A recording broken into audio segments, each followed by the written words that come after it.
Bismillahirrahmanirrahim. Assalamualaikum warahmatullahi wabarakatuh. Alhamdulillah wassalatu wassalamu ala rasulillah wa ala alihi wa sahbihi wa mawalah wa la hawla wa la quwata illa billahi wa ba'du. Alhamdulillah, di malam hari ini kembali kita bisa duduk di Masjid Muhajirin. Salawat dan salam kita hadiahkan kepada Rasul kita Nabi besar Muhammad sallallahu alaihi wasallam. Kita meneruskan kajian kita masih membahas dari nabi-nabi min dzurriyyati Adam, dari keturunan Adam alaihi salatu wassalam. Dan malam ini kita akan membahas tentang kisatu Ismail alaihi salam, kisah Nabi Allah Ismail alaihi salatu wassalam. Tentu kisah ini menarik untuk kita kaji, karena bagaimanapun Nabi Allah Ismail adalah kakek buyut daripada Nabi kita, Nabi Muhammad sallallahu alaihi wasallam. Nanti kita akan jelaskan nasab dari Nabi kita sampai kepada Nabi Allah Ismail alaihi salatu wassalam. Ma'asyiral muslimin yang dimuliakan Allah Subhanahu wa taala, di dalam Al-Qur'an Allah Subhanahu wa taala sebut tentang kisah Ismail ini 12 kali di 8 surat dalam Al-Qur'an. Di antaranya surah Al-Baqarah, kemudian terulang di Al-Imran, kemudian terulang di An-Nisa, kemudian juga pada surah Al-An'am, pada surah Ibrahim, kemudian Al-Anbiya, surah Sad, dan juga surah Maryam. Artinya cukup lengkap kisah Ismail alaihi salatu wassalam disebutkan di dalam Al-Quranul Karim. Kalau kita melihat kepada nasab daripada Ismail sampai kepada Rasul kita Nabi besar Muhammad sallallahu alaihi wasallam, jadi Ismail alaihi salatu wassalam itu memiliki 12 putra. Jadi anak-anak Ismail itu semuanya 12, satu perempuan. Di antara nama-namanya disebutkan oleh Imam Ibnu Ishaq, seorang pakar sejarah.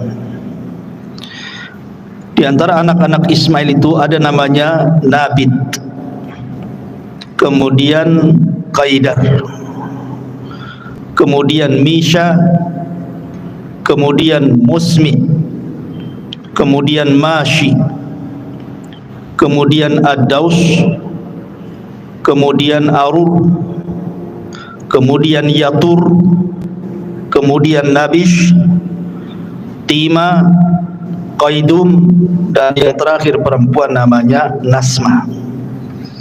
Ini seluruhnya 12 putra dan satu putri Ismail alaihi salatu wassalam. Lah, dari keturunan Ismail itu ada namanya Nabit. Nabit putra Ismail. Nabit ini punya anak namanya Yasjub ibn Nabit. Kemudian Yasjub punya anak namanya Ya'rub ibnu Yasjub ibnu Thabit ibn Ismail. Disinilah keluar kalimat Arab dari Ya'rub. Kemudian Ya'rub punya anak namanya Firah. Kemudian Firah punya anak namanya Nahur. Kemudian Nahur punya anak namanya Muqawwim, dan Muqawwim punya anak namanya Udad. lah Udad inilah ayahanda daripada Adnan. Artinya Adnan inilah yang disepakati bahwa Nabi SAW nasabnya sampai kepada Adnan. Adnan sendiri punya dua anak. Yang pertama Ma'ad dan yang kedua Ak. Ma'ad ini tinggal di Hijaz, Mekah dan Madinah. Sementara Ak ini menikah dengan orang Yaman, dengan kabilah Asy'ariyun dari keturunan Qahtan. Dan Qahtan itu kabilah bagian daripada Jurhum, artinya masih keturunan Arab. Sehingga kemudian Adnan inilah yang menyatukan antara Arab Yaman dan Hijaz, karena Ak putranya menikah dengan salah satu putri Yaman dari keturunan Qahtan Asy'ariyin, sementara Ma'ad ini tinggal di Hijaz. Lah kalau kita melihat nasab Nabi SAW, kita lihat Nabi SAW namanya Muhammad ibnu Abdullah ibni Abdul Muttalib ibni Hashim ibni Abdul Manaf ibni Qusay ibni Kilab ibni Murrah ibni Ka'ab ibni Lu'ay ibni Khuzaimah ibni Mudrikah ibni Ilyas ibni Mudhar ibni Nizar ibni Ma'ad. Dan Ma'ad tadi saya katakan putra siapa? Adnan. Dari Adnan kemudian naik lagi Udad ibni Muqawwim ibni Nahur ibni Firah ibni Ya'ruf ibni Yasjub ibni Nabit ibni Ismail, baru Ismail ibni Ibrahim. Dari sini nyambung bahwa Ismail adalah kakek buyut daripada Nabi kita Muhammad SAW. Jadi yang kita akan ceritakan ini Nabi yang mulia, karena bagaimanapun Ismail adalah kakek buyut Nabi kita. Kita harus tahu sejarahnya. Ma'asyiral muslimin yang dimuliakan Allah Subhanahu wa taala, sepakat para ahli sejarah bahwa nabi-nabi sebelum Ibrahim itu semua keturunan Nuh alaihi salatu wassalam. Tetapi setelah Ibrahim alaihi salatu wassalam diutus, maka tidak ada nabi dan rasul satu pun kecuali keturunan Ibrahim. Jadi kalau sebelum Ibrahim, sepakat ulama sejarah bahwa para nabi keturunan daripada Syam, putra Nuh. Tetapi setelah Ibrahim diutus, maka tidak ada nabi dan rasul kecuali turunan Ibrahim. Makanya Ibrahim disebut Abul Anbiya, bapaknya para nabi. Lah Ibrahim sendiri memiliki banyak anak sebenarnya, karena istrinya juga banyak. Walaupun yang masyhur dia menikah dengan dua wanita, Hajar dan Sarah kan gitu ya. Tapi ada wanita lain dinikahi Ibrahim punya anak. Putra Ibrahim itu antara 7 sampai 8, tetapi yang masyhur adalah Ismail dari istrinya Hajar dan Ishak dari istrinya Sarah. Kemudian dari Ishak lahirlah seorang nabi juga namanya Yakub. Dan dari Yakub ini lahir 12 keturunannya, salah satunya Nabi Yusuf alaihi salatu wassalam. Dan dari 12 ini berkembang biak dan disebut dengan Bani Israel. Dari turunan Yakub ini ribuan para nabi muncul dan diutus kepada Bani Israel, dan ditutup dengan kenabian dan kerasulan Isa ibnu Maryam alaihi salatu wassalam. Ini dari jalur Ishak ya. Tapi kalau dari jalur Ismail tidak ada yang jadi nabi, tidak ada yang jadi nabi.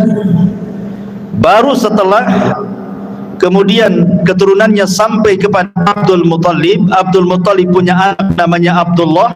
Dari Abdullah inilah lahir Nabi akhiruz zaman, Khatamul Anbiya wal Mursalin, Rasul Muhammad sallallahu alaihi wasallam. Itu kalau kita bicara nasab.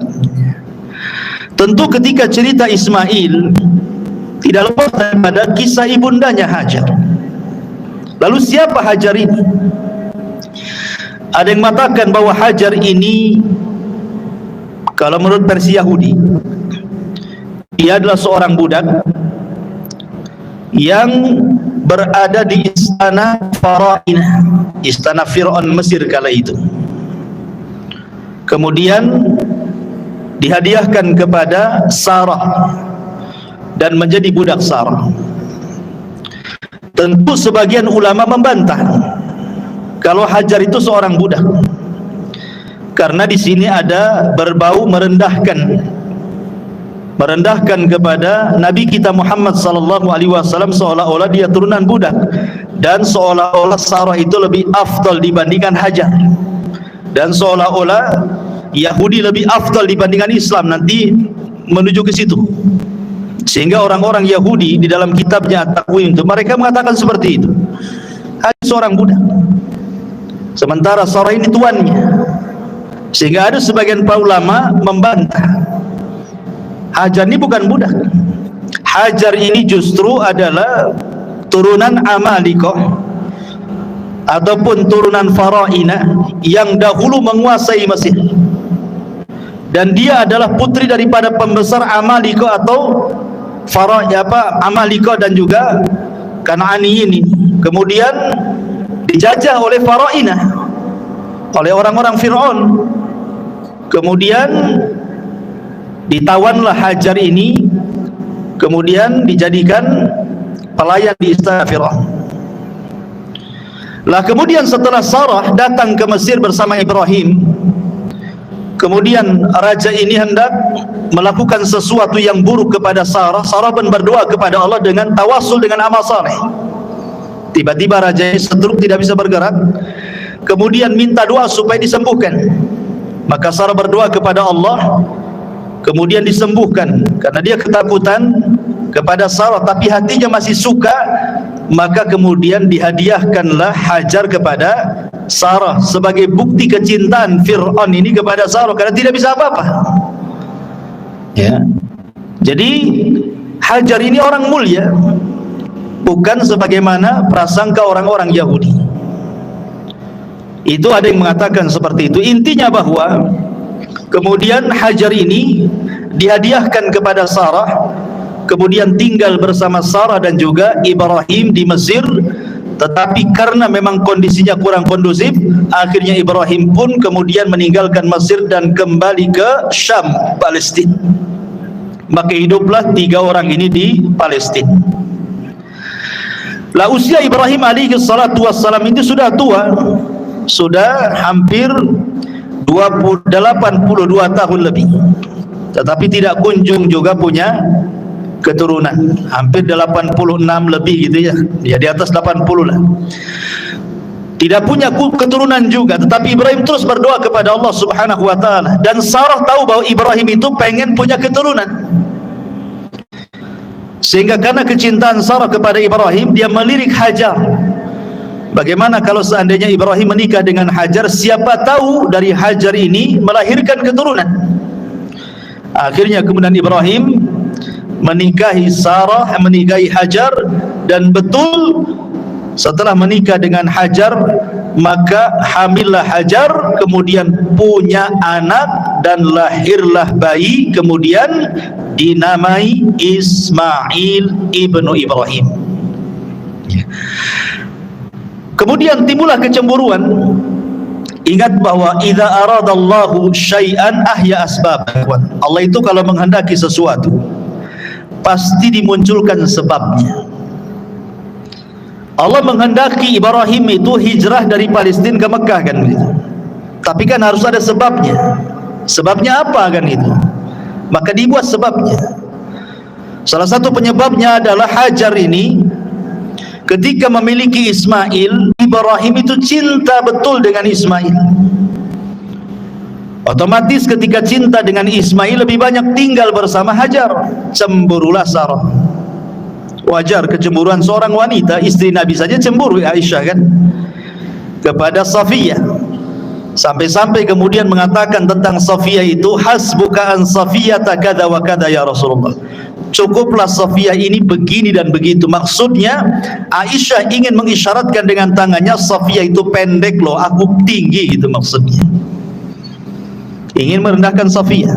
Tapi Rasul marah dan mengatakan, ya Aish, laqad qulti kalimatan law muzizat bihal bahru lamazazathu.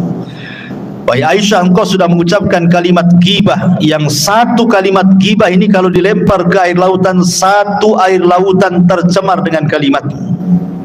Aisyah cemburu karena Safiyah ini walaupun kecil pendek tapi cantik. Artinya kecemburuan itu ada gitu. Jangan dikira istri Nabi tidak cemburu kan gitu. Kalau istri Nabi saja cemburu, apalagi istri antum. Kalau antum poligami ya wajar kan itu. Jangan ngamuk-ngamuk antum kan itu. Aisyah saja cemburu, kemudian juga Sarah juga cemburu kepada Hajar kan. Akhirnya Sarah meminta kepada Ibrahim untuk dijauhkan Hajar dengan dirinya. Terserah mau ditaruh di mana, tapi jangan dekat-dekat dengan diriku. Dari situlah datang perintah agar Ibrahim membawa Hajar ke mana? Ke Mekah. Bayangkan Palestina ke Mekah itu kan perjalanan 1 bulan naik unta tuh. Tentu sekali lagi karena hikmah yang Allah kehendaki. Maka berangkatlah kemudian Ibrahim bersama Hajar dan bayi kecil Ismail. 1 bulan naik unta sampai kemudian singgah di sebuah wadi, lembah. Lembah itu tidak ada tanaman, tidak ada air. Di sekelilingnya hanyalah padang pasir kering kelontang, lautan padang pasir yang tidak bertepi. Tiba-tiba kemudian sampai di situ, Ibrahim hanya meletakkan Hajar dan juga Ismail, kemudian pergi. Hanya dibekali beberapa bekal untuk beberapa hari saja. Tentu wanita ditinggal suaminya begitu saja kan tidak terima juga. Akhirnya dia mengikuti Ibrahim dan mengatakan kepada Ibrahim, aina tadhhab wa tatrukuna bihadzal wadi? Ya Ibrahim, Anda pergi kemana? Kenapa kau tinggalkan kami di lembah ini? Alladzi laisa fihi insun wala syai'un. Di sini tidak ada manusia, di sini enggak ada apa-apa, enggak ada pohon, enggak ada binatang, enggak ada minuman, enggak ada apa-apa. Dan terus mengikuti Ibrahim sampai ketika di tempat namanya Kada. Baru kemudian Ibrahim terhenti. Kemudian Ibrahim mengatakan kepada Hajar, ilallah, kutinggalkan dirimu kepada Allah. Bayangkan hanya ngomong begitu saja, kutinggalkan dirimu kepada Allah. Barulah kemudian Hajar paham dan mengatakan, raditu billah. Dalam riwayat Bukhari, idzan la yudayyi'un Allah. Kalau begitu saya redha dengan Allah. Dalam riwayat, kalau begitu pasti Allah tidak akan menyia-nyiakan saya. Kalau begitu idhab ya Ibrahim, pergi engkau Ibrahim. Dari sini ada pelajaran besar bagaimana Hajar dan juga Ismail kecil mengajarkan kepada kita sifat tawakkul ala Allah, sifat tawakal. Dan ini risalah kepada para wanita-wanita di zaman sekarang gitu ya, yang mungkin ditinggal meninggal suaminya, atau ditinggal pergi bekerja suaminya berbulan-bulan, atau boleh jadi suaminya tidak bertanggung jawab, boleh jadi Allah berkehendak lain untuk dirinya. Kalau dia bertawakal kepada Allah Subhanahu wa taala, maka katakan seperti yang dikatakan Hajar, idzan la yudayyi'un Allah. Kalau begitu Allah tidak menyia-nyiakan saya. Ini risalah kepada siapapun yang sedang kesulitan ekonomi, dipecat dari pekerjaannya, memilih bekerja yang halal dan meninggalkan yang haram.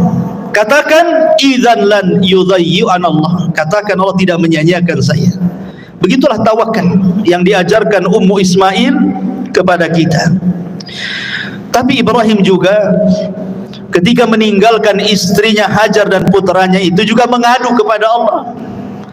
Kenapa begini perintahnya gitu ya? Kenapa nggak ada perintah lain saja? Makanya kemudian dia setelah jauh meninggalkan Hajar dan sudah tidak terlihat Hajar dan sudah sampai di perbatasan, kemudian dia menghadap wajahnya menuju Al-Bait dan berdoa, dan Al-Quran menyebutkan doanya apa? Inni askantu min dzurriyyati biwadin ghairi dzi zar'in 'inda baitakal muharram. Ya Rabb, kenapa aku meletakkan dari keturunanku di sebuah lembah yang tidak ada tanaman, di sisi baitmu, rumahmu yang sangat mulia? Kemudian Ibrahim alaihi salatu wassalam terus berdoa kepada Allah Azza wa Jalla. Tetapi bagaimanapun Allah menghendaki yang lain. Terkadang ada kaedah, man taraka syai'an lillahi awwadallahu khairan minhu. Barang siapa yang meninggalkan sesuatu karena Allah, pasti Allah akan mengganti sesuatu itu dengan sesuatu yang jauh lebih baik lagi. Boleh jadi kalau seandainya Hajar tetap bersama Ibrahim di Palestina dan Sarah, tentu kehidupannya akan seperti itu saja kan, kecemburuan dan begitu seterusnya kan. Tetapi ketika kemudian dia rela meninggalkan Ibrahim dan juga istri pertamanya, harus ditempatkan di sebuah tempat, semua karena Allah, dan dia yakin Allah tidak menyia-nyiakan dirinya.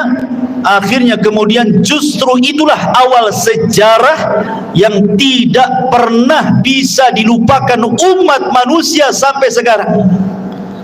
Sekarang yang banyak diceritakan Hajar, bukan Sarahnya kan? Karena berkat sejarah Hajar inilah ada manasik haji. Ya, ada manasik haji. Di antara manasik haji itu adalah perbuatan Hajar ketika dia mencari air dari Bukit Safa ke Marwah. Kemudian ada air Zam-Zam. Tetapi kisah Sarah kan hanya sampai di situ. Tetapi kisah Hajar dikenal, bahkan meninggalkan ibadah yang luar biasa kepada kita, termasuk juga peninggalan ma'u Zam-Zam, air yang luar biasa berkahnya di permukaan bumi. Sampai hari ini kita bisa menikmati air itu bagi siapa yang datang ke Mekah Al-Mukarramah untuk haji ataupun umrah. Luar biasa. Jadi jangan takut kalau orang meninggalkan sesuatu karena Allah, itu pasti Allah akan ganti sesuatu itu yang lebih baik lagi. Seseorang bekerja di tempat yang penuh dengan riba, dia tahu riba haram, maka sedikit-sedikit dia keluar dari situ mencari yang halal. Insya Allah ternyata yang halal lebih tenang, boleh jadi lebih berkah dunia dia dan akhirat dia. Jangan takut meninggalkan sesuatu karena Allah subhanahu wa ta'ala, karena Allah tidak mungkin menyia-nyiakan hambanya yang meninggalkan karena dia. Ma'asyiral muslimin yang dimuliakan Allah Azza wa Jalla, ketika kemudian Hajar sudah ditinggalkan oleh Ibrahim bersama putranya Ismail, habis bekalnya, hanya beberapa hari saja.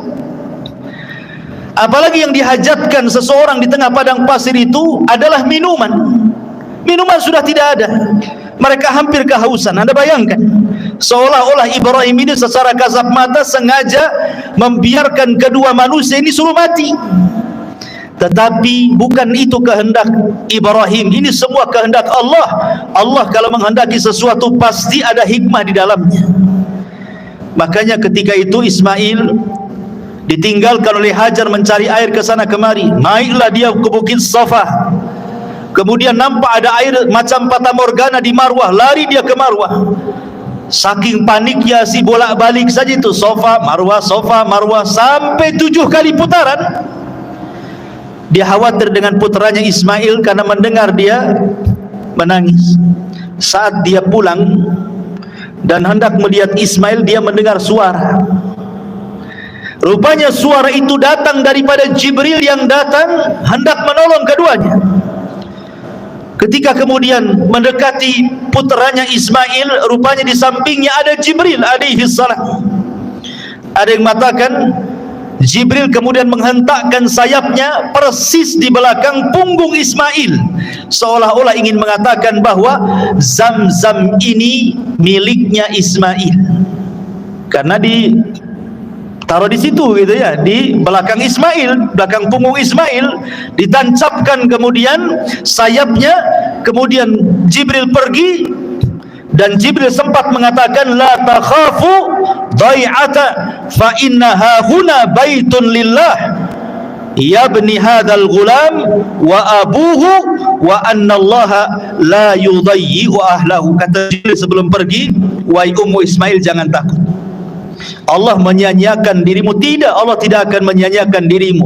Di sini kelak akan dibangun Baitullah, rumah Allah, yang akan membangunnya ni anakmu Ismail yang masih bayi dan bapaknya kelak Ibrahim. Dan Allah tidak akan menyia-nyiakan siapapun yang dekat dengan Baitullah ini. Kemudian Jibril pergi. Begitu dalam riwayat Bukhari. Lah kemudian ketika melihat ada air muncrat dari tanah, maka segeralah kemudian Hajar membendungnya. Dalam bahasa Arab, membendung itu artinya zam. Jadi dikumpulkan di bendung sambil mengucapkan zam. Maka kemudian air itu menjadi zam-zam. Sampai kata Nabi SAW, kalau seandainya Ummu Ismail tidak membendung zam-zam, niscaya zam-zam itu akan memenuhi seluruh padang pasir satu Arab itu. Ya. Dari situlah kemudian akhirnya Ismail dan juga Hajar minum dari air zam-zam berhari-hari tanpa makan, sudah cukup. Ya, karena air zam-zam itu disabdakan oleh Nabi SAW. Apa sabda Nabi SAW tentang zam-zam? Zam-zam ini adalah ta'amu tu'min wa syarabu sukmin, kata Rasul. Zam-zam ini adalah makanan yang bisa dikonsumsi dan minuman bagi orang yang punya penyakit, untuk mengobati sakit. Jadi walaupun minum air zam-zam itu sudah kenyang, bahkan dikisahkan dari sahabat Abu Dzar Al-Ghifari radhiyallahu anhu. Jadi Abu Dzar Al-Ghifari itu pernah 1 bulan ketika safar, habis bekal makanannya, tinggal air zam-zam. Akhirnya kemudian dia minum saja air zam-zam 3 hari sehari.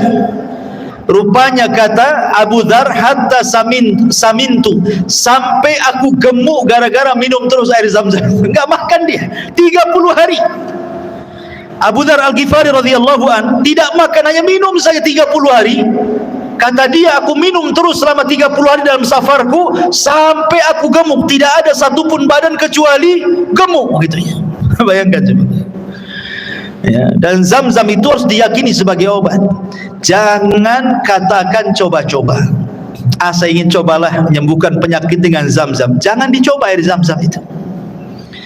Air zam-zam itu bukan percobaan. Air zam-zam itu wahyu. Air berkah, nggak usah dicoba. Langsung diimani, langsung diyakini bahwa dia adalah obat untuk segala penyakit. Minum saja, bismillah. Tawakal kepada Allah, ikhlas kepada Allah. Jangan coba-coba. Kalau coba itu ragu-ragu artinya. Jangan main coba-coba. Langsung bismillah, tawakal Allah, yakin, ikhlas, ya. Insyaallah. Zam-zam itu sebagaimana sabda Rasul, ta'amu tu'min wa syarabu sukmin.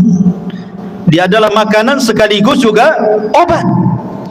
Bahkan bisa mengabulkan niat peminumnya. Ma'u zam-zam lima syuribalahu. Air zam-zam itu akan mengabulkan setiap peminumnya.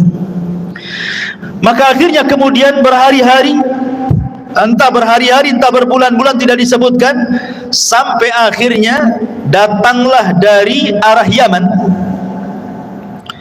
rombongan kabilah dari Jurhum. Mereka kehabisan minuman tapi banyak makanan. Percuma saja banyak makanan, tidak ada minum, bisa mati di padang pasir, ikhwan. Akhirnya dari kejauhan melihat ada ta'ir, ada burung. Sebagaimana riwayat Bukhari, ada burung, dan burung itu menandakan ada air. Maka kemudian didekati, rupanya suku Jurhum ini sampailah ke sumur Zam-Zam yang kemudian ditempati Hajar dan juga putranya Ismail. Suku Jurhum ini orang baik, orang Yaman. Makanya Rasul mengatakan ahlul Yaman itu araqul qulub, lembut hatinya. Kalau mau berbuat jahat, merebut air, bisa saja Hajar dibunuh. Tetapi Jurhum ini kabilah yang baik. Dia datang baik-baik, meminta baik-baik air Zam-Zam itu. Akhirnya kemudian Hajar memberikan dengan cara barter, kau beri kali kami makanan, kami beri kau air. Akhirnya kemudian deal kan itu ya. Dari situlah kemudian Ismail dan Hajar bisa makan, bisa minum dari berkahnya air Zam-Zam itu. Setiap datang suku Jurhum maka barter dengan makanan. Jadi tidak pernah kelaparan. Itulah makna daripada kalimat Hajar ketika Ibrahim pergi. Kalau begitu, pergi kau, Allah tidak menyia-nyiakan diriku. Wa man yatawakkal 'ala Allah fahuwa hasbuh. Barang siapa yang bertawakal kepada Allah, Allah yang kasih kecukupan dia. Akhirnya kemudian lama-lama suku Jurhum pun meminta kepada Hajar untuk memboyong keluarganya dan tinggal di situ, karena memang air saat itu sangat langka. Senang mereka tinggal di situ. Maka lambat laun kemudian suku Jurhum tinggal di sekitar Zam-Zam. Kemudian hari demi hari, bulan demi bulan, tahun demi tahun, ramailah di sekitar Zam-Zam itu kabilah Jurhum. Ismail pun mulai membesar, kemudian belajar bahasa Arab kepada suku Jurhum. Jadilah Ismail musta'rab, bukan orang Arab, belajar bahasa Arab, fasih pula dia bahasa Arab. Makanya sering saya katakan, kalau antum orang Indonesia fasih berbahasa Arab, berarti antum Arab. Walaupun antum turunan Arab Yaman, tapi tak bunyi bahasa Arab, antum bukan Arab. Menang muka saja Arab. Ya, bahasa Arab tak bisa, bukan Arab antum. Walaupun ngaku Habib sekalipun, kalau tidak bunyi bahasa Arab, bukan Arab. Tapi kalaupun antum hitam pesek hidungnya persis kayak orang Melayu, tapi bahasa Arabnya mantap kayak Ismail, antum Arab. Paham ya? Ismail bukan orang Arab, orang Ajam, dia orang Palestina, lahir di sana, tapi belajar bahasa Arab ke suku Jurhum. Makanya ulama mengistilahkan musta'rab, orang Arab yang bukan Arab pasti bahasa Arab, makanya dia Arab, gitu ya. Di situ kaidahnya muncul. Ya.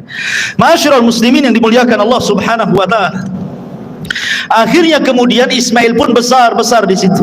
Ketika usianya belasan tahun, tentu Ibrahim selaku orang tua kan wajarlah kangen ingin berjumpa dengan Ismail yang sudah lama ditinggalkannya, sudah belasan tahun.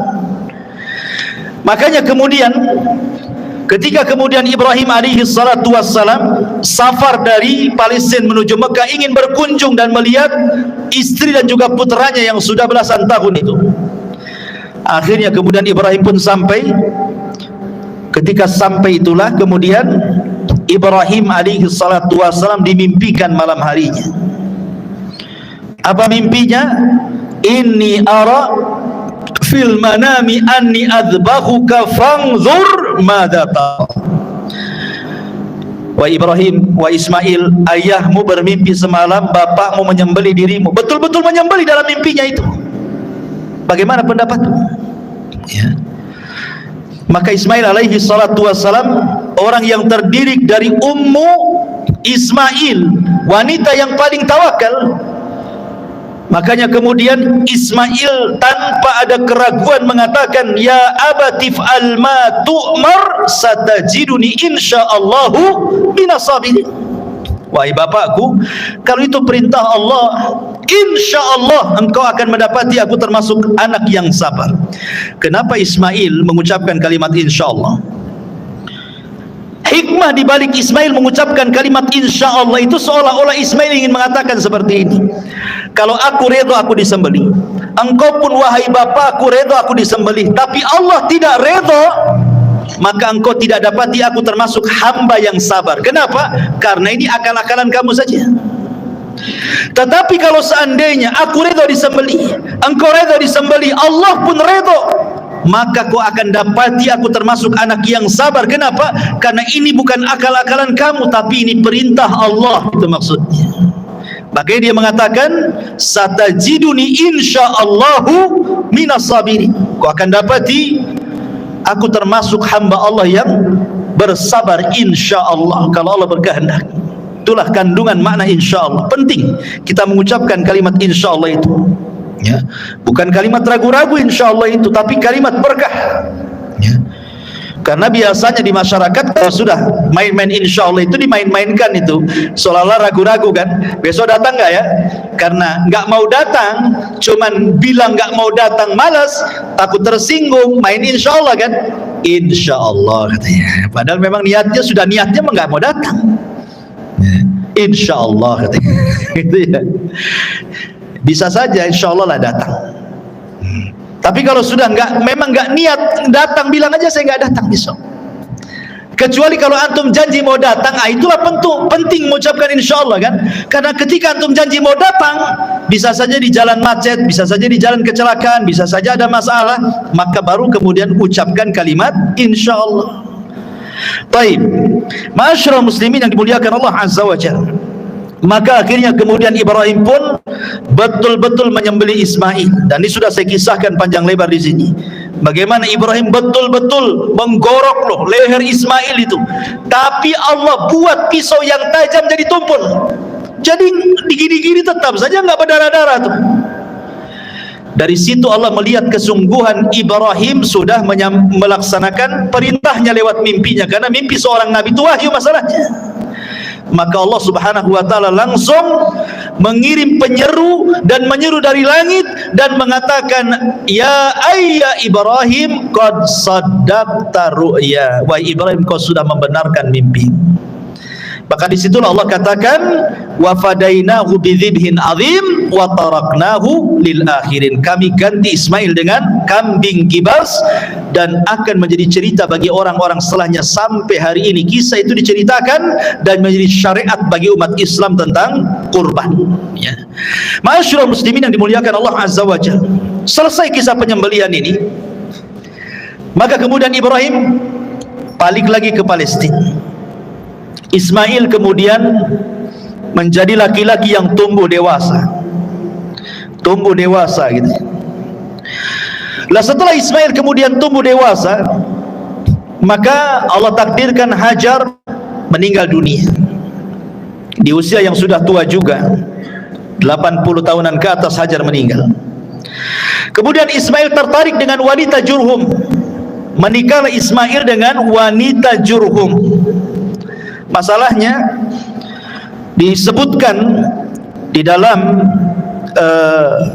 sejarah, bahkan juga diriwayatkan dalam Sahih Bukhari, bahwa ketika kemudian Ismail alaihi salatu wassalam menikah dengan wanita Jurhum itu, Ibrahim mendengar putranya sudah menikah. Maka Ibrahim dari Palestina datang ke Mekah ingin melihat istri daripada Ismail. Kemudian ketika dia berkunjung kepada rumah Ismail, Ismail sedang pergi, sedang mencari kerja, sedang mencari maisha. Maka kemudian Ibrahim bertanya kepada istri pertama Ismail yang dinikahi ini tentang bagaimana kehidupannya. Tiba-tiba kemudian ngeluh dia dan mengatakan, nahnu bisyarrin, nahnu fi dhikin wa syiddatin, fasyakat ilaihi. Hidup kami ini susah, kata istri pertamanya ini. Hidup kami dalam kejelekan, hidup kami tidak senang, hidup kami dalam kemiskinan, susah makan, macam-macam diadukan kepada Ibrahim.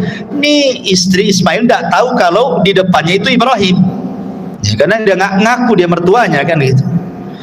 Akhirnya kemudian Ibrahim ini melihat ini kok istrinya aneh, ini kok ngeluh-ngeluh gini nih, berarti Ismail ini salah cari jodoh nih. Akhirnya kemudian Ibrahim sebelum pergi, dalam Sahih Bukhari dijelaskan, Ibrahim menasihati istrinya, nanti kalau datang suamimu Ismail, katakan pesan dari saya, ghayyir atabata babik. Kemudian pergi Ibrahim. Ketika Ismail kemudian pulang, diceritakan sama istrinya bahwa ada orang tua sifatnya seperti ini. Kaget dia, lah itu orang tua saya, kenapa kau tidak memuliakan dia? Kata istri, saya tidak tahu itu orang tuamu. Akhirnya kemudian kata Ismail, berpesan apa itu orang tuaku kepadaku? Kata istrinya, dia hanya berpesan, ghayyir atabata babik, katanya, ganti tangga menuju rumah depanmu, katanya. Kata Ismail, oh iya, yang dimaksud atabat itu adalah engkau. Aku disuruh menceraikan kamu, katanya. wasiat Ibrahim. Akhirnya diceraikan istri pertamanya. Kemudian setelah diceraikan istri pertamanya, terdengarlah oleh kabilah Jurhum Ismail menceraikan istrinya. Akhirnya kemudian banyak pembesar-pembesar Jurhum itu yang menawarkan putrinya. Bagaimanapun Ismail ini tokoh kan gitu ya. Dia pemilik Zamzam. Orang-orang Jurhum mereka sangat berhajat kepada Zamzam, dan itulah ekonominya selama ini mereka hidup. Akhirnya kemudian ada salah satu daripada pembesar Jurhum itu menawarkan putrinya yang saleh untuk menikah dengan Ismail. Akhirnya kemudian Ismail pun menikah dengan istri keduanya, tapi tetap Ibrahim hendak mengujinya. Datang kedua kalinya kepada istri yang keduanya, kemudian bertanya soal kondisi kehidupannya. Maka kemudian kata istri keduanya, dia menceritakan, nahnu bi khairin, katanya, kami dalam kondisi baik, wasaatin, dan dalam kondisi lapang. Padahal kehidupannya susah, tapi dia tetap mengatakan baik dan kondisi lapang. Berarti baik akhlaknya tuh ya. Kemudian ketika itu, karena istri keduanya kan tidak tahu kalau itu ayahanda daripada Ismail, tetap dia menghormatinya. Diambillah daging kambing, kemudian sebagai menjamu tamu, kemudian diambillah air Zamzam, kemudian disodorkan kepada Ibrahim.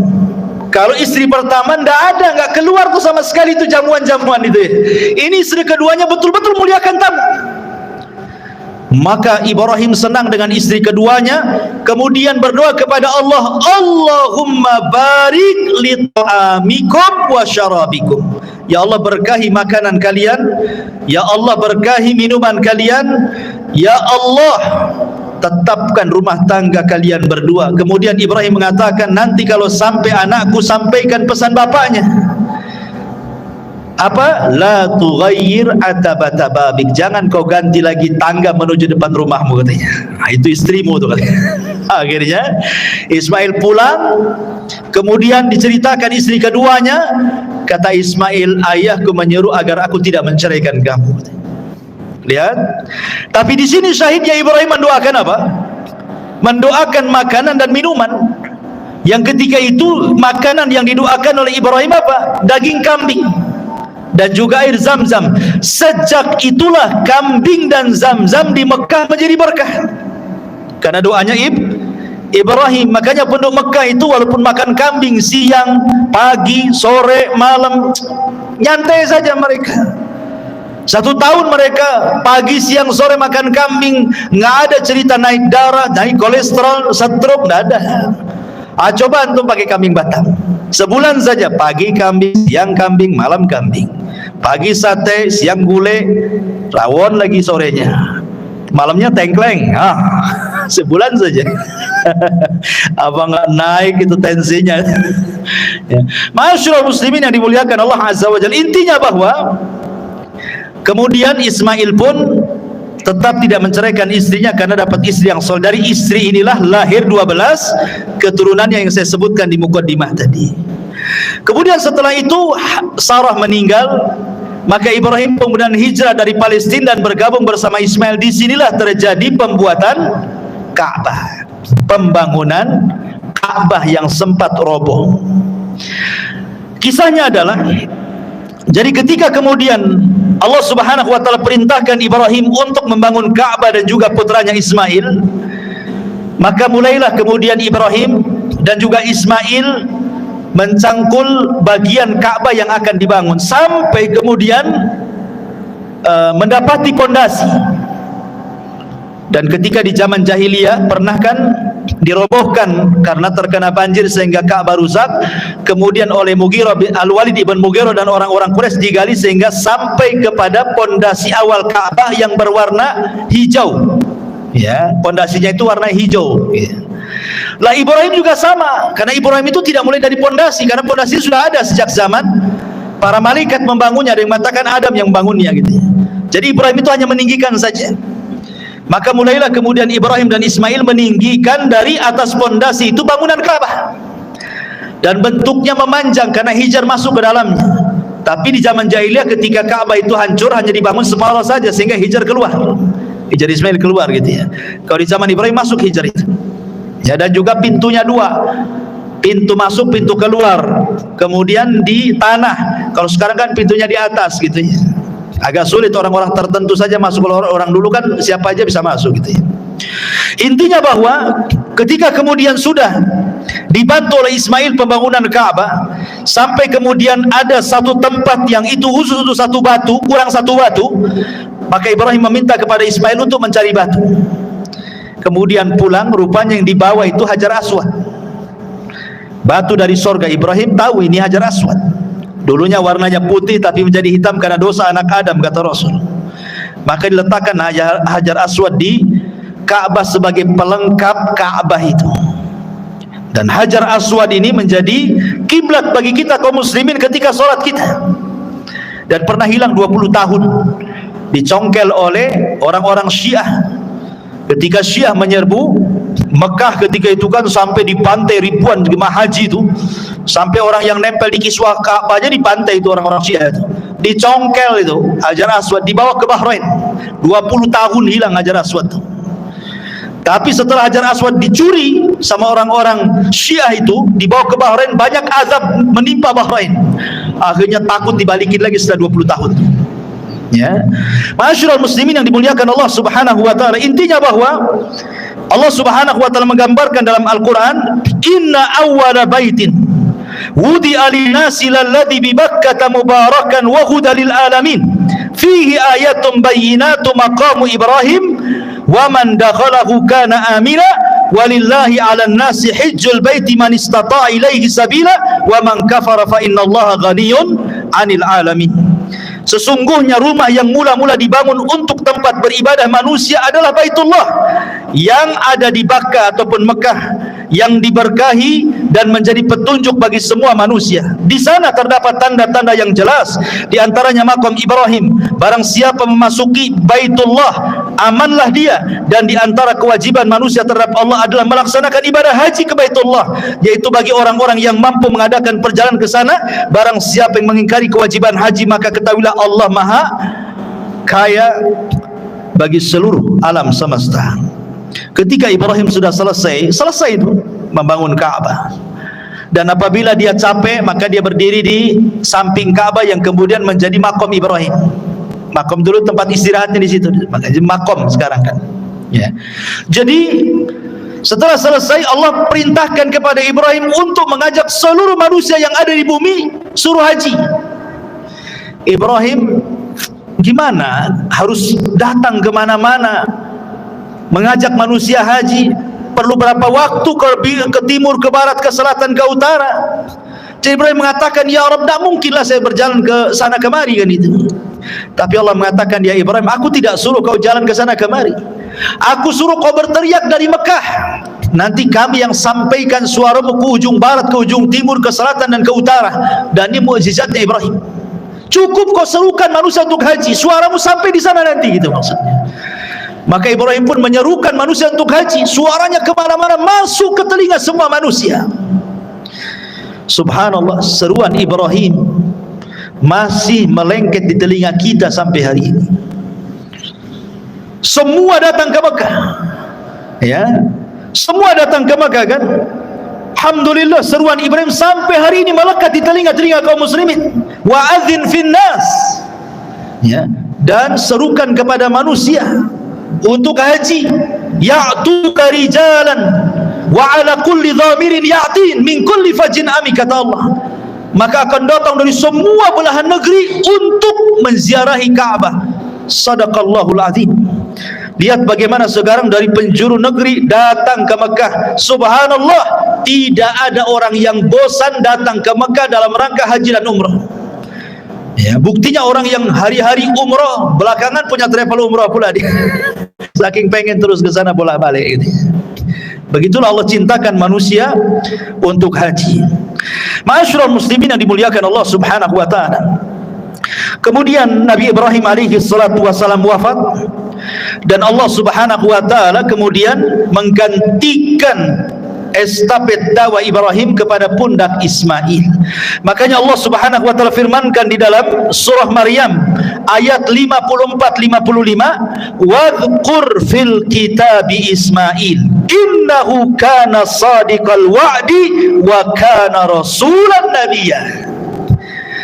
Ceritakan wahai Muhammad fil kitab, di dalam Al-Quran, tentang Ismail.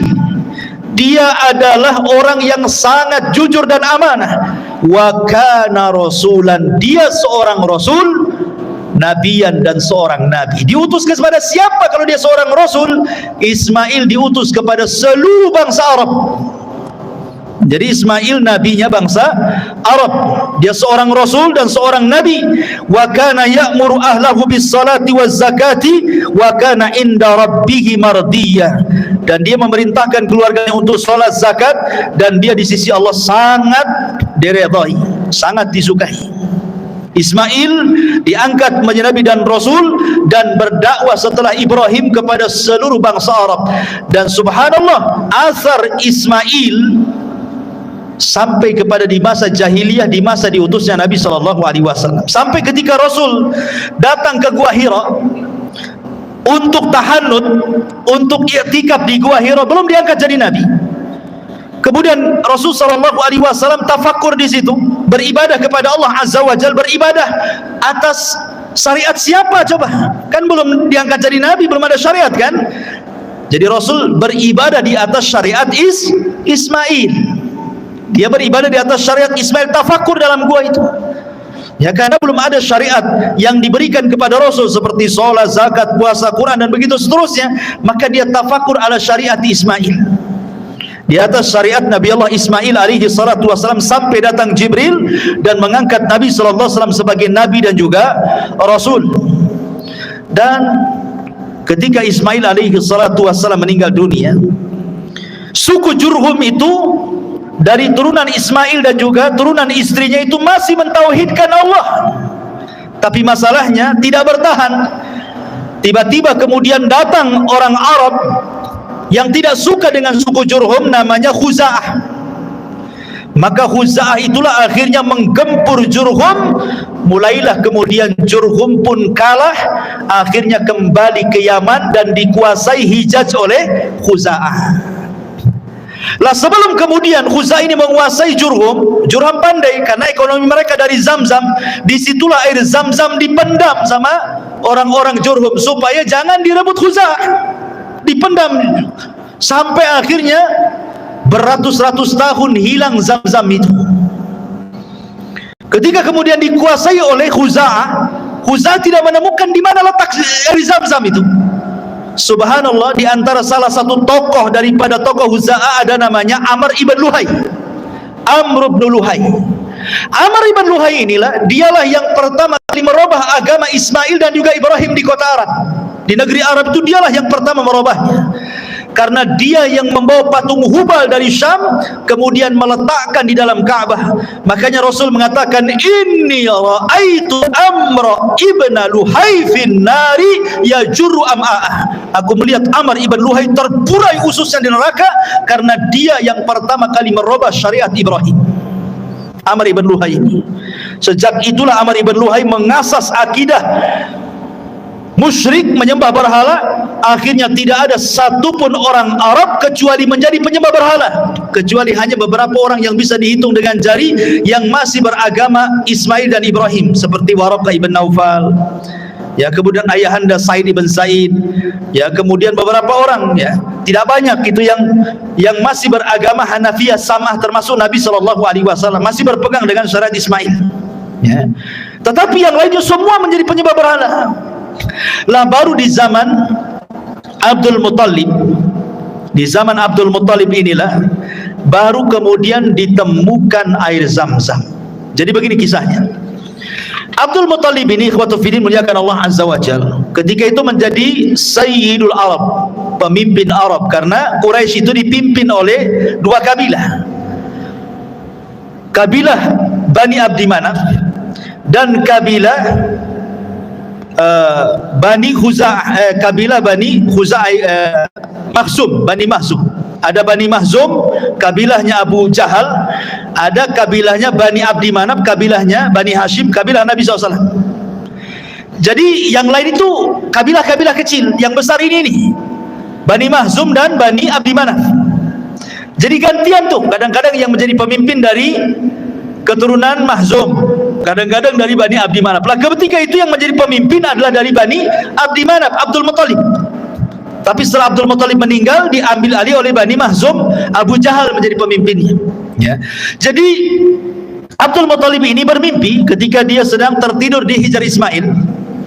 Didatangi malaikat dan mengatakan, ihfir at-tayyibah, ihfir at-tayyibah, galilah at-tayyibah, benda yang baik.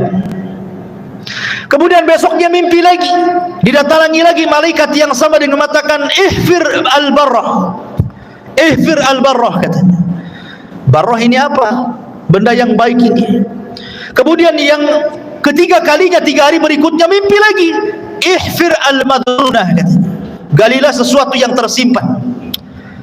Abu Talib makin bingung. Hari keempatnya bermimpi lagi, baru jelas-jelas mengatakan ihfiriz Zamzam, katanya. Kamu harus menggali Zamzam. Oh, baru paham maksudnya. Kemudian dia dikasih tahu tanda-tandanya. Tanda-tanda kau menggali Zamzam itu 3. Pertama, di situ ada qaryatun namlin, ada desa semut, sarang semut.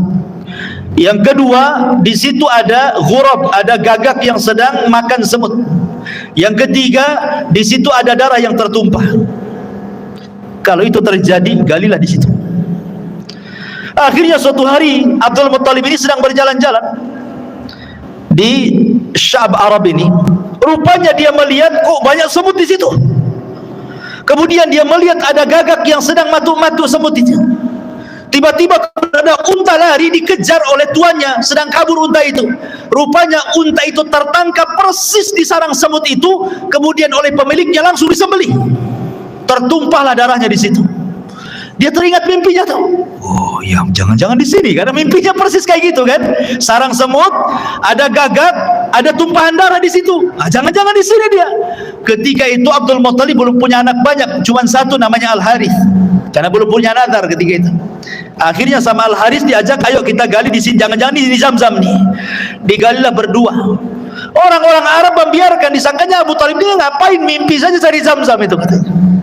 Rupanya ketika digali-digali, nampak pondasinya, pondasi Zamzam itu. Bertakbirlah Abdul Muttalib, Allahu Akbar, Allahu Akbar. Oh, datang kabilah-kabilah Quraisy. Tiba-tiba setelah ditemukan Zamzam, kabilah Quraisy mengatakan kepada Abdul Muttalib dan mengatakan, ya Abdul Muttalib, kami semua adalah Bani Ismail, keturunan Ismail. Kami juga punya hak dengan Zamzam ini. Bayangkan, ketika menggali mereka nengokin, sudah ketemu, mereka mengaku itu Zamzam kami juga, katanya. Karena kami semua keturunan Ismail dan ini adalah Zamzamnya Ismail, katanya. Kata Abdul Muttalib, tidak bisa. Aku yang menemukannya, ini dikhususkan untukku. Kata mereka, tidak bisa. Kalau engkau tidak berbagi dengan kami, kami siap perang, katanya. Oh, ngajak perang. Akhirnya kemudian kata Abdul Muttalib, apa enggak ada pendapat yang lebih baik kecuali harus perang? Kata mereka, kalau begitu kita harus datang kepada orang pintar dari Bani Sa'ad, dari Hudzail, katanya. Di situ ada dukun sakti. Biar dukun itu menentukan apakah Zamzam itu milikmu atau milik kita semua, katanya. Akhirnya masing-masing kabilah mengutus beberapa utusan. Ini Bani Hudzail, Bani Sa'ad ini di ujung Syam loh, perbatasan Syam. Sementara orang-orang ini di Hijaz. Kalau mereka mau datang ke dukun yang ada di perbatasan Syam itu, harus melewati berbulan-bulan padang pasir. Coba bayangkan juga. Hanya ingin nemuin dukun aja tuh. Berangkatlah mereka. Subhanallah, di tengah jalan kehabisan bekal, kehabisan minum, banyak mati. Sehingga hanya beberapa orang saja yang masih hidup.